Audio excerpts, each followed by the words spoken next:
Hello guys and welcome back to the CCNA video series brought to you by ABY Design and Tech. In this video, we're now on to Subnet example 3. So, if you've been following this series so far in the submitting section, we've looked at the submitting process, we've gone through some examples. Now let's speed up that process and supercharge it so that we can make you guys submitting ninjas by the time it comes to taking that Cisco exam, that CCNA exam.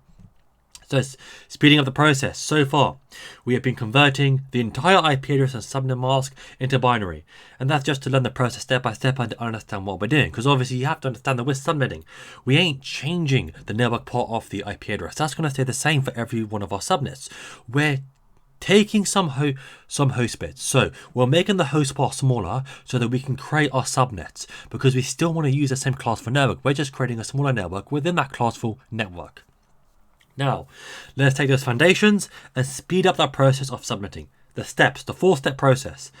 Now, we're just going to write out the classful network in decimal. Okay, so whether that's 10.172.16, 192.168.1, we're not going to convert that to binary. We only converted that to binary in the original subnetting process so that you can see what we're doing. So that you can see, okay, physically, which part of the IP address represent the network part, which parts represent the subnet part, which parts represent the host part, and get the general idea of that we're stealing host bits to make that subnet part of the IP address. Now, the subnet mask, we are going to write that in its prefix format, and we're going to write the class for subnet mask. So, okay, if I see a class C IP address, I know, okay, well, that's going to have a /24 subnet mask by default. I write it out in prefix format. A class B network has a /16 prefix format. Subnet mask in prefix format. A class A has got a /8 subnet mask in prefix format. So I write out the subnet mask in prefix format based on the class of IP address. Then I need to work out, like we always do, how many subnet bits I need and how many host bits we need. And then all I do is I take the subnet bits, I add them to the class for prefix mask, and I convert from prefix into decimal. Now, when I convert from prefix into decimal, I convert from prefix into decimal 8 bits at a time. So just imagine for an example, that I have a /26 subnet mask. I know that each subnet mask octet is made up of 8 binary ones. So let me convert this 8 bits at a time. So I know, okay, 255, that's going to be the first octet. 8 binary ones. I've got 26 binary ones followed by another 8 binary ones. That leaves me with, so far, I've got 16 binary ones, which I've converted into decimal. And then another 8 binary ones. That gives me 24 binary ones. So now I've from this prefix mask, from the subnet mask in prefix format, I converted 24 bits into the decimal equivalent, Now, when it comes to the 4th octet, this could be any value between 0 and 255. Now, I need to focus in on that octet value. I know it's going to be 2 binary ones followed up by 6 binary zeros. So I write that in my table. I then find out my increment to find my next subnet, and then on top of that, I add wherever there's a binary one, I add those values together, to find out what my subnet mask is for the octet in its decimal format. So instead of me just talking about this process, let's go through an example together. So again, I don't want you guys to go through this yourselves. Let's go through this together so that we can understand the process. So in this case, company X, subnets using class B network 172.30.0.0/16. They need 2,000 subnets with 28 hosts per subnet. Okay, that's fine. We've got the class B prefix mask is a /16 by default. We know that. We need 2,000 subnets. That's fine. So now I need to work out how many subnet bits I need. So in this case, 2 to the power of 8 is 256. 2 to the power of 9 is 512. 2 to the power of 10 is 1024. And 2 to the power of 11 is 2048. Now, 2000 fits into 2048, meaning I need 11 subnet bits. Working out the hosts per subnet, or how many host bits I need.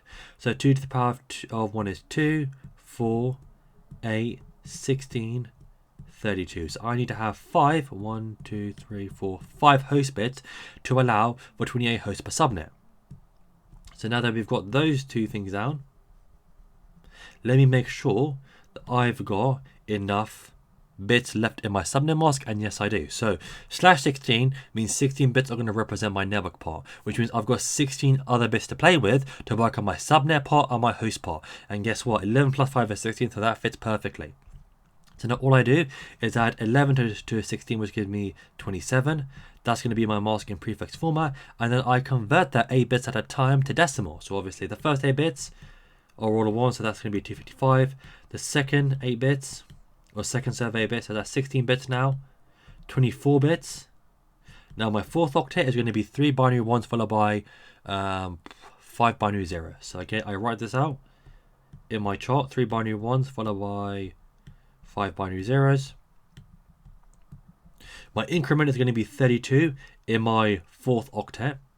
And my fourth octet in decimal is going to be 128 plus 64 is 192, plus 32 is 224. That's going to be my subnet mask in the decimal equivalent. And my increment is going to be 32 in the fourth, let me type that in, fourth octet. Okay, we're going to increment by 32. And we can also increment in the third octet as well. So let's say that I get to, in this octet, I'm going through my subnets, and I get to subnet 224. So imagine I get to subnet 172.30.0.224. That's my subnet. Now, if I want to go to the next subnet, plus 32 gives me 256. So we can't have 256 in that fourth octet because that's not a valid IP address or subnet mask value. So instead, I have to increment by 1 in this octet and reset this octet back to 0. Now the reason why we can do that is because this third octet has got some bits which represent the subnet part. Actually, to be fair, in this case, the entirety of the third octet represents the subnet part of our IP address.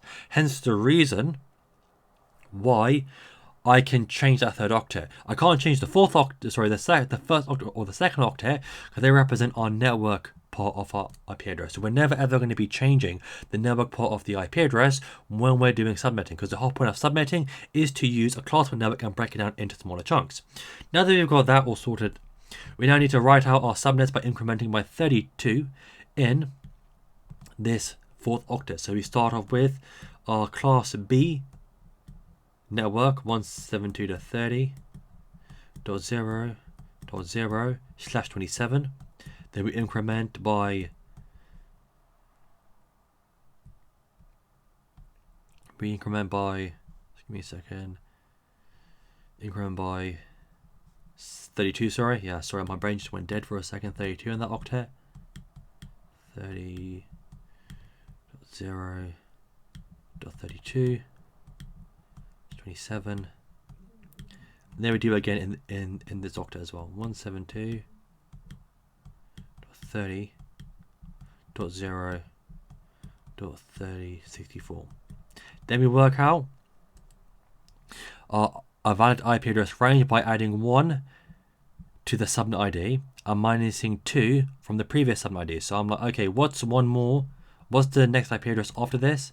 And what's 2 IP addresses before this to work on my first usable IP address and my last usable IP address? In this case, it's going to be from .1 through .30.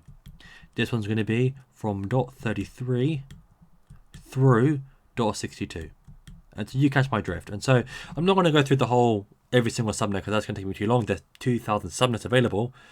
So I'm not going to go through each one, but you can see the process, and you can see by just using these small shortcuts, we're speeding up the process exponentially. But now to be able to do this subnetting example should literally take you a couple of minutes, 2-3 minutes at the most. Again, while I'm teaching you, just practice. Just go online, find different subnetting questions, use some of the subnetting questions from the official certification guide, etc. Just use what I've taught you with different subnetting questions. Practice, and that's what's going to make you a true subnetting ninja. So that's the sped up subnetting process in its entirety. If you have enjoyed this video and would like to see more content like this, then please subscribe to my channel. And thank you very much for watching.